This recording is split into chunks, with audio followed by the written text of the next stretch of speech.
Yes.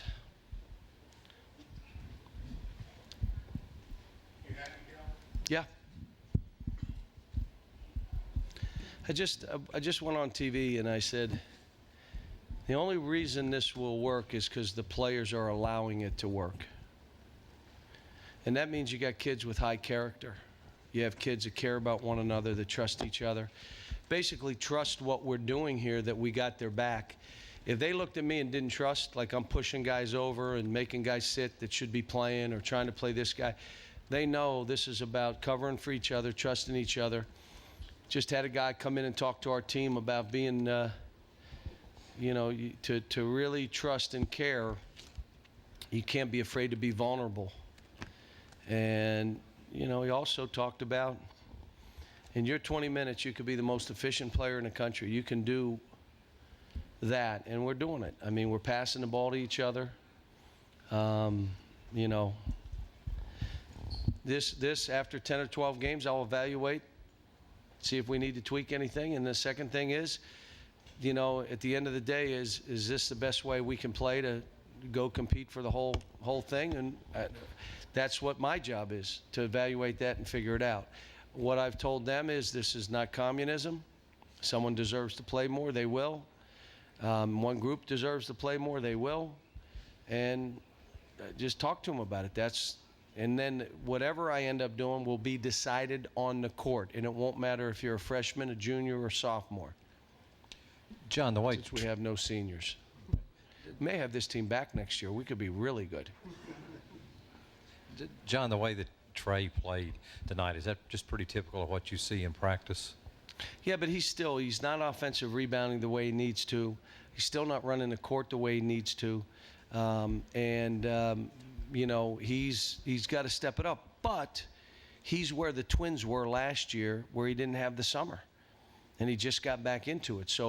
And he is a great kid, and he can really score, and he's really skilled. Really skilled. Great hands, shoot the ball. Instead of coming to jump stops, he'll do a high school move and run somebody over, leaving off 1 foot. Has a good shot, will dribble into a bad shot, stuff like that, which are all, freshman or high school things. But he's a terrific player. What have you seen Devin and Aaron shoot like this consistently in practice? No one makes every shot. Right. I haven't played in a while, so I just try to see if you people are even listening to what I'm saying. There are times when they're missing a lot of shots. That happens. And this is one where they were making them. And they know they have the green light to shoot. There were a couple plays Devin should have passed the ball, and I got upset because, okay, you had 2 open shots and you had a guy open. Give him that next one.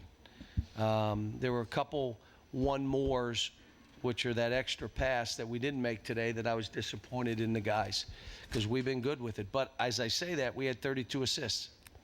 Now, many of them were just throwing the ball to the rim.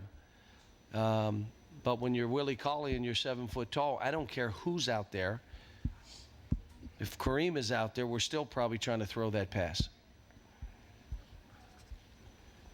John, Coach Briggs a moment ago said he can't see how you guys can get beat this year. What do you think of that? Coach, you do that to me. So he also said we're going to have 40 wins and win by 25, right? No, this will be a process. We're going to hit some bumps in the road. If I continue to do this and we play a team that's playing 6 guys, I've been there. I remember a team came to UMass playing 10 guys, number 1 in the country and doing all that, and I played 6, and we beat them by 30. Who was that? Arkansas. And in my last year, Kentucky played 10, 11. They had 9 NBA players on that roster, and we beat them in Detroit with 6 guys. And they pressed and ran and trapped, and we beat them. So there's going to be games that playing this many is going to be hard. You know why? Because I'm expecting 10 guys to play well every night out, and that's not going to happen. No, I don't. I'm not. I'm expecting them to play hard and compete at a high level every night out. I think I can expect that, but it's still, they're not machines.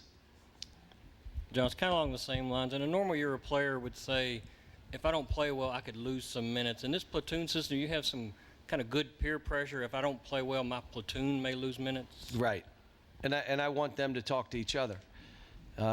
Andrew's really taken on a great leadership role. He's unbelievable right now. He's talking to me. He feels good, comfortable, giving me ideas and stuff. And that's how this is eventually got to be his team and their team, not mine.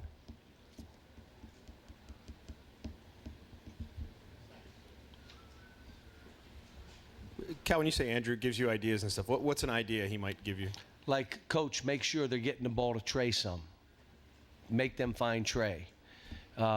He did that today. The other thing he was talking about is if these big run the court, we got to give it to them. So Dakari flew one time, and Tyler slowed it down and didn't. No. If that big guy runs, you run right there and try to throw him the ball to reward our bigs for running. And if just think about it, every time we're on there, it's either Dakari flying, Willie flying, Carl flying, Marcus Lee flying. Your bigs better fly, and you better be playing more than 2 bigs. You better be playing 4 or 5 bigs.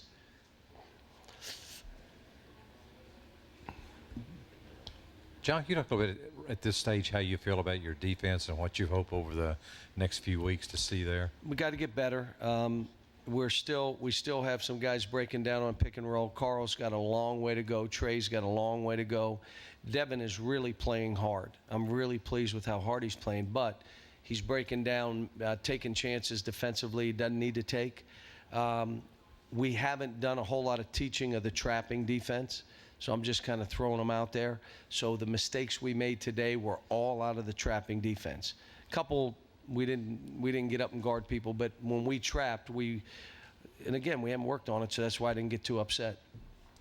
Cal, you talked about Dakari flying. How much are you continuing to see the way he changed his body, change the way he plays, and maybe also only having to go 3 or 4 minute stretches at a time? But he was exhausted in the last time out. He grabbed his shorts and was breathing so hard. I told the guys, look at him.